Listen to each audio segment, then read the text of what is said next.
natulungan ng Santé Barley. So, yes, let's go, let's do this. Love it. Pero how often do you use it? Since I started using Santé Barley, everyday ginagamit ko na siya. Everyday. Kasi hindi ako mag-breakfast eh. So, sakto lang yung gising ko going to showtime. So, bago ako mag-lunch for showtime, nagsa-Santé Barley na.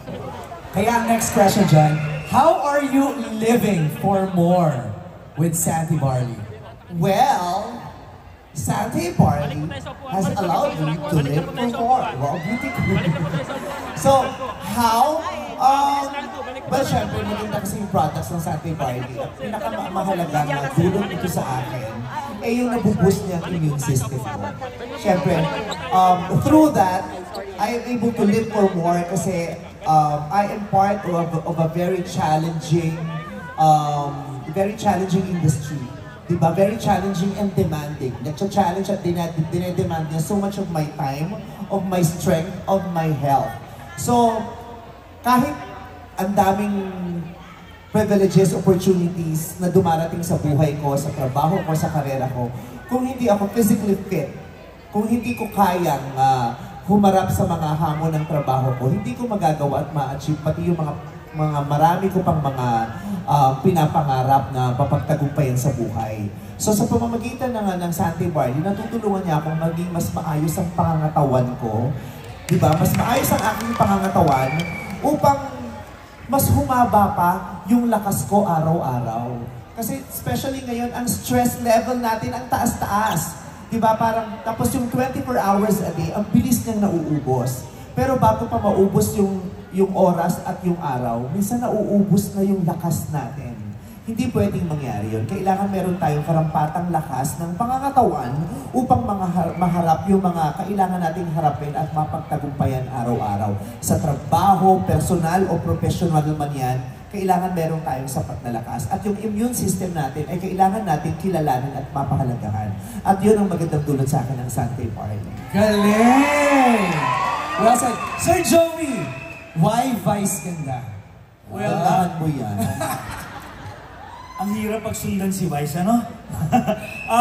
Well, from day one, everyone knows Vice Ganda. Pero nung nagkita kami ni Vice at kwentuhan kami, nung ko na-realize that there's something in Vice na I know magiging inspiration to all our business owners. Timing lang talaga yung movie, The Breadwinner, di ba? Pero what we are here for is really inspiring our business owners, we call them our business owners, inspiring them, people from ordinary background and now living an extraordinary life. Nung nakilala ko si Vice, sabi ko, siya yung perfect example ng isang Santé business owner who rose from the ranks. Kung kilala niyo si Vice nung unang panahon pa, diba, comparing it now, ang layo na eh. And ang nakikita... Sa itsura ba yung tinutukoy mo? Yung itsura, siyempre, paganda ng paganda, di ba? I love you. Pero nakwento sa akin ni Vice, na nagiging inspiration siya ng marami niyang kaibigan. In fact, one of the things na nagustuhan ko kay Vice, sabi ko nga maganda minsan pagkwentuhan natin, is yung habit niya when it comes to money, spending money. Sabi ko, she can be an inspiration to a lot of people because at the end of the day, it's not how much money you make, di ba? It's how much money you save and you reinvest. And Vice is a perfect example of a person who handles her finances well.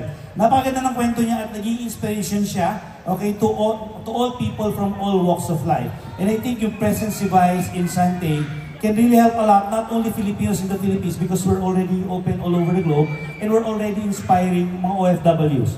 So I believe Vice can be of big help dun sa advocacy ng Santé. I was about to ask, is the brand targeting international expansion really soon with Vice Ganda? Oh, well, right now, Santé is open in 10 countries. Most of the countries that we have right now are maraming OFWs like Hong Kong, Macau, Singapore, UAE, Qatar, and of course, the USA. We're starting the USA. And sabi ko, tamang-tama because ang goal namin next year, 2025, is really to inspire and empower Filipinos. Our objective is always start working abroad. You have a purpose why you're there. But start building your business because there's so much more in life than just working abroad.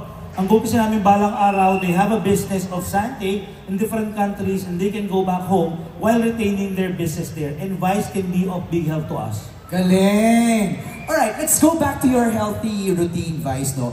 Kanina you touched on it already. Pero ano yung, parang yung nagsimula ang umaga ni Vice with Santé? Parang, sabi mo hindi ka nag-breakfast, no? So yun na yung parang ini-intake mo before leaving the house and going to showtime. Alam mo, isa pang magandang effect sa akin, magmula nung nag-take talaga ako ng Sante Barley, natulungan niya ako sa problema ko sa constipation. Promise, kasi problema ko talaga yan. So masarap sa umaga na alam mong magaan yung tiyan mo, na ilabas mo yung mga toxins mo. So, doon siya nagsisimula. Yung pagising ko sa umaga, diretso na ako ng CR, lahat ng mga ganap ko doon, maliligo na ako, magtutoothbrush na ako. At maraming pagkakataon na, yun ang namimiss ko kasi wala siya, constipated ako. Pero dahil sa Sante Barley, doon siya nagsisimula yung, nare-release ko agad yung mga toxins. So, mas magaan ang pakiramdam ko. At napakahalaga para sa akin na masimulan ang araw ko ng magaan ang pakiramdam ko kasi from home, as I wake up every day from home, didiretso ako ng studio, I need to feel good about myself. I need to feel good kasi yun ang makikita sa akin at yun ang gustong makita sa akin ng viewers ko at yun ang gusto kong ma-share din sa viewers ko. Yung feeling good every day, di ba? Kahit hindi man every day, maraming pagkakataon, kailangan feeling good tayo. Gusto kong makapagpasaya. At hindi ako makakapagpasaya if I don't feel good about myself. Physically, di ba, kung mabigat yung pakiramdam ko. So, ganon lang ang araw ko everyday. Magigising ako, didiretso ako sa salamin, at kakausapin ko yung sarili ko. Sasabihin ko sa kanya na napakaswerte natin, maswerte tayo, pinagpala tayo, magpapasalamat tayo sa Diyos. At today, marami pa tayong biyayang tatanggapin. At feeling ko kasi yun ang healthy life. Yung being able to live a life full of gratitude, di ba? Full of happiness, di ba? Marami tayong issues, marami tayong mga ikinaiinis everyday, pero dapat hindi niya ma-invalidate kung ano yung magaganda, yung beauty around us. So, feeling ko a healthy life is a life living full of gratitude and happiness and embracing the fact na whatever it is, whatever is happening, meron kang blessing na matatanggap every day. Ganda na sinabi mo, Vice, ha? Just listening to you right now. Kasi parang, you're showing us balance. Yes. Physically, Sante Barley is helping you, but also having that positive mindset is also helping you. Kailangan talaga combo siya eh. Correct. Yung physical and mental, yung mindset nga, kaya yung physical at mental, kailangan combined siya na positibo siyang nagsisimula sa umaga. Diba? Kailangan magsimula ka sa umaga ng may positivity. Siyempre, hindi laging positive ang ganap sa paligid all the time. Pero kailangan, meron kang enough ounce of positivity in your heart, in your body, para masabayan mo at malampasan mo even lahat ng uri ng negativities na papaligid sa araw mo, araw-araw. Ganda. But will you recommend this as a family daily routine na? Yes, of course. Even yung nanay ko nagsasante Barley na. Even yung ate ko na doktor nagsasante Barley. Kasi maganda yung ate ko doktor, nagtatanong ako sa kanya, okay ba to? Tama ba to? So, kami sa family ko, kami ng nanay, especially yung nanay ko, kasi nga di ba sinasabi natin sa Sante Barley, live for more. Kung meron mang tao sa buong mundo na ipagdadasal ko na for her to be able to live for more, yun yung nanay ko.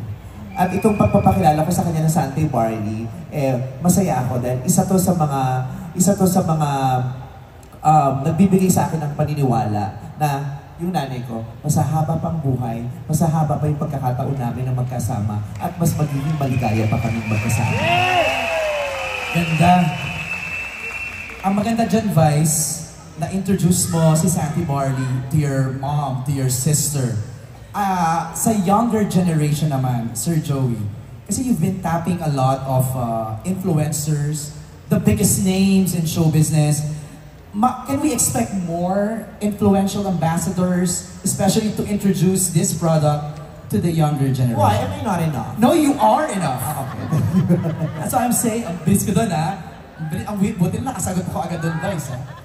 When we were starting in Sunday several years ago, most of our members are yung medyo older generations, Gen X, mga yan.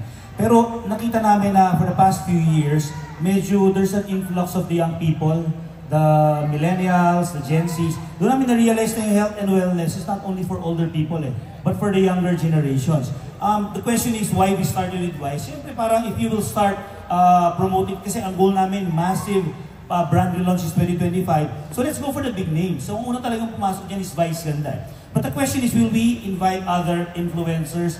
Well, the answer is yes. Because our goal is not only to tap those people who knows Vice and our other brand ambassadors, but influencers na ang clout talaga nila are the youth and the young market. In fact, I don't want to announce anything right now, but siguro second half of the year, we have another brand ambassador. So, bata pa lang siya, di ba? Bata pa siya, who don't want to announce kung sino yon. Pero ang goal namin really is to inspire even yung mga bata. Na talaga yung health and wellness doesn't start whenever you're feeling something already. Hanggang bata pa sila, dapat masustainably healthy lifestyle so that they can grow not only older but they can grow living a healthier life, active in sport. And that's the reason why this year, bold move namin, we organized the biggest running races in the Philippines. We have the Santi Barley Trilogy in partnership with Coach Rio de la Cruz. And ang goal namin is inspire a lot of young people to really go into health and wellness. Alright, speaking of that, Vice, what to you is living for more? Living for more? For me, living for more should be everyone's mantra. I believe it should be everyone's inspiration every day to live for more. Kasi we were all born for it.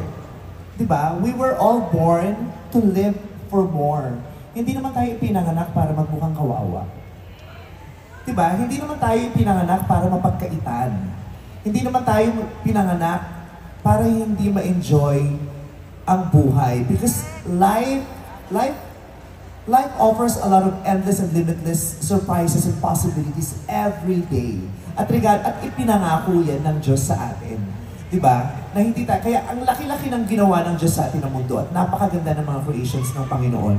So bakit natin i-deprive yung sarili natin to live for more, to experience more, to enjoy more? Kasi that's what life is all about. Diba? Ipinanganak tayo hindi para magmukhang kawawa at tipirin. Ipinanganak tayo para ma-enjoy ang lahat ng pwede nating yakapin ng magagandang biyaya. Ganda, Vice. Now, as we close this segment, Vice, napakaraming tao ngayon nandito sa World Trade Center sa Pasay City.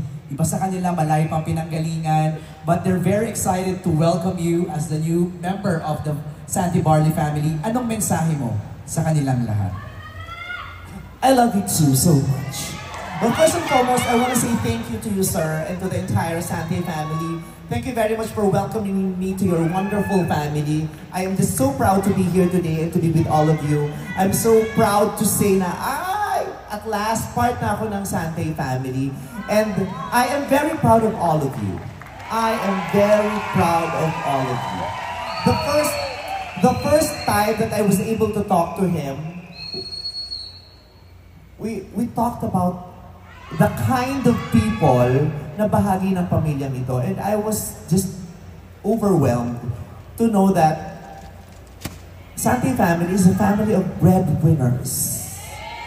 Diba, napakarami sa inyo. Alam kong ginagawa niyo lahat ng ginagawa ninyo ngayon, hindi lang para sa mga sarili ninyo. Dahil ang pangarap ninyo ay hindi lang naman pangarap para sa mga sarili ninyo. Pangarap nyo yan para sa buong pamilya ninyo at sa mga taong mahal na mahal ninyo. And I know all of you are working very hard to achieve your biggest dreams, not just for yourselves, but for the family that you have, for your most loved ones. Diba? Kaya I am very proud of you at ipagpalain kayo ng Panginoon at naway lahat tayo makaranas ng magandang buhay na deserve natin, na maa-achieve natin mula sa pagpapala ng Diyos at sa hard work na ginagawa ninyo at sa oportunidad na meron tayong hinaharap araw-araw. We are very proud of you. More power. God bless you. At magkita-kita tayo sa finals ng masasaya at mas masagana. There you have it! Again, congratulations to the Santi Barley family. Siguro tayo lang tayo sa gitna for